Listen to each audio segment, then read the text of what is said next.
What's going on, guys? Jake Peffer here. Welcome back to Jake's Cinema Room.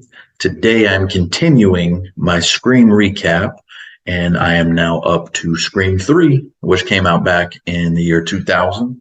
Now, this is what I would consider, and I think what most would consider, the worst movie in the Scream franchise.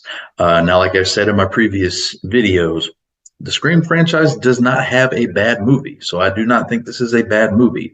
But in comparison to the other movies in the series, I do think this one is the worst, and I'll get into why here in a few minutes. I just want to go ahead and put out up front, if you have not seen this movie, I will be talking a few spoilers, so you may want to watch the movie before you continue on with the video. Now, this time around, we have another Ghostface killer who is now terrorizing the actors and the crew on the new Stab movie, Stab 3.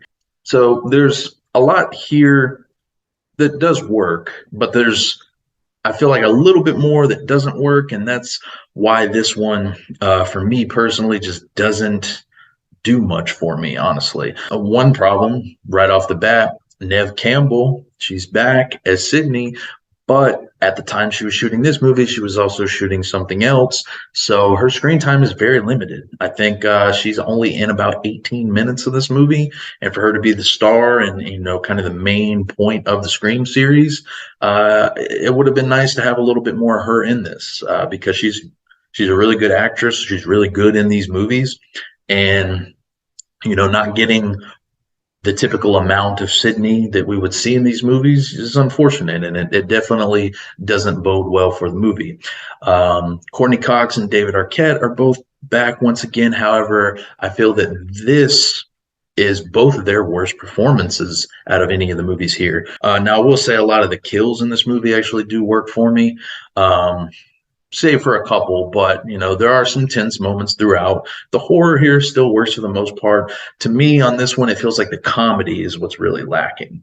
Where in the first two, it had a really good balance of horror and comedy. This one, the comedy is just kind of whatever.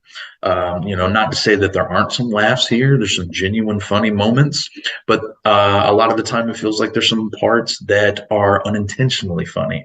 Maybe it was their intent to be funny, but to me, it never felt, all that genuine. So it just doesn't work as well for me.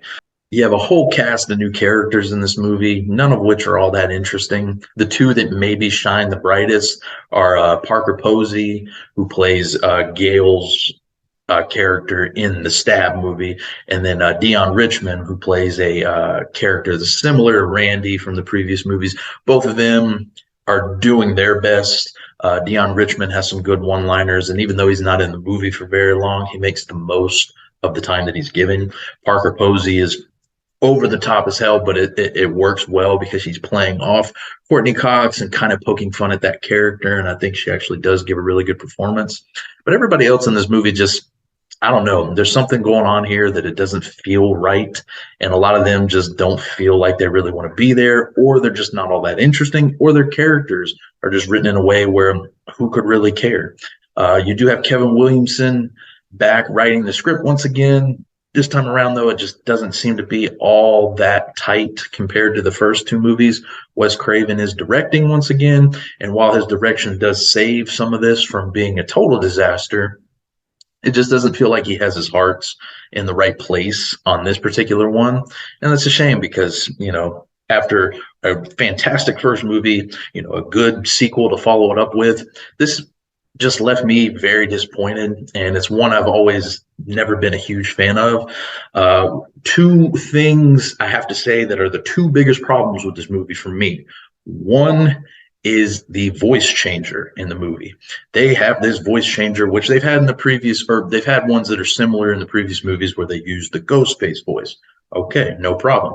This one, however, has a voice changer that can mimic anybody in the movie's voice at any given moment, and the Ghostface person using it can mimic people that he's never even met. It makes absolutely no sense, and it's a plot device that's here just to move the story along and just to persuade characters to do certain things because, oh, hey, that sounds like Dewey. Oh, hey, that sounds like Gail, even though this person may have never met these characters before. Somehow he's got their voices on this machine. Makes absolutely no sense. And it's a problem with this movie that's always bothered me. The other big problem I have with the movie is the finale and climax where Ghostface is revealed. You have this new character, Roman, who is the director of Stab 3. He ends up being Ghostface, which is kind of like, who gives a shit? But even worse is the fact that he's Sydney's long lost brother. And he is the person who got Stu and Billy to kill Sydney's mom because she abandoned him and blah, blah, blah. Who cares? This is one of the dumbest reveals in any of these movies. I know some people aren't a big fan of the killers in part 5. I will take them any day of the week over Roman. Roman is the lamest character, and just kind of like Mickey in part 2, he disappears for like half this movie. He's barely in the movie, and it's like, oh hey, look out, it's Roman, he's Ghostface. But at that point, who really cares? Like, you're going to go this route and pull this stupid story out of your ass that is completely dumb and completely stupid and kind of retcons the original movie. One of the best aspects of that movie is Billy and Stu being crazy and then being responsible for Sydney's mom's death. And now you're telling me that this guy was behind it all of a sudden and he's the one that persuaded them to do that. It's dumb, and I've never been a big fan of it. I know a lot of people don't like it either. So I think, for the most part, this is a movie that isn't as well looked upon as most of the other movies in the franchise. And like I said, while it's not a bad movie by any means, it just doesn't do enough to set itself apart like some of the other ones in the series. Overall, I'd still probably give it about a 5 out of 10. Like I said, it's got enough going for it. The horror sequences or the horror elements of the movie, I think, do work. The comedy, however, is not quite all that great, save for a few things here and there. And like I said, that finale is just it is terrible. I can't stand it. I absolutely hate it. And unfortunately, this one is the biggest disappointment for me in the series, but there is still some things there that you can enjoy. That's about it for me, guys. If you have seen Scream 3, please let me know what you thought about it in the comments below. Be sure to subscribe to the channel, and I will leave all my links down below on where you can follow me and where you can check out more of my reviews. And until next time, guys, we'll catch you all later.